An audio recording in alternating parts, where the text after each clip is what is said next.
So ಫೈರ್ಗೆ ನಮ್ಮ ಹತ್ರ funds ಬರುತ್ತೆ, ಸೆಂಟ್ರಲ್ ಗೌರ್ಮೆಂಟ್ ಕೊಡ್ತದೆ, ಸ್ಟೇಟ್ ಗೌರ್ಮೆಂಟ್ ಕೊಡ್ತದೆ. ಅದಕ್ಕೆ ನಾವು ಫೈರ್ ವಾಚರ್ ಇಡ್ತೀವಿ. ಆಮೇಲೆ ಅಲ್ಲಿ ಬೆಂಕಿ ರೇಖೆ ಹೇಳ್ತಾರೆ, ಅದಕ್ಕೆ ಬೆಂಕಿ ರೇಖೆ ಮಾಡ್ತೀವಿ.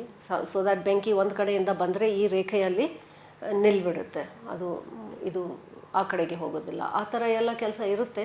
ರೋಡ್ ಸೈಡ್ಸಲ್ಲಿ ಜನರು ಏನು ಮಾಡಬೇಕು, ಅವರು ಒಂದು ಸಿಗರೆಟ್ ಹಾಗೆ ಹಾಕಬಾರ್ದು ರೋಡ್ ಸೈಡಲ್ಲಿ, ಅದು ಇಮಿಡಿಯೇಟ್ ಫೈರ್ ಕ್ಯಾಚ್ ಆಗುತ್ತೆ ಬಿಸಿಲು ಕಾಲದಲ್ಲಿ. So all these things precautions ಮಾಡಬೇಕು.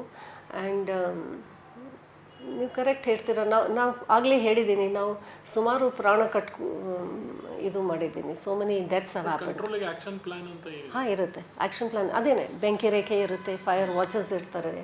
ಆಮೇಲೆ ಇದು ಫೈರ್ ಡಿಪಾರ್ಟ್ಮೆಂಟ್ ಜೊತೆಗೆ ನಮ್ಮದು ಒಂದು MOU, ಫಾರ್ಮಲ್ MOU ಇಲ್ಲ, ಬಟ್ ಅವರು ನಮಗೆ ತುಂಬ ಸಹಾಯ ಕೊಡ್ತಾರೆ.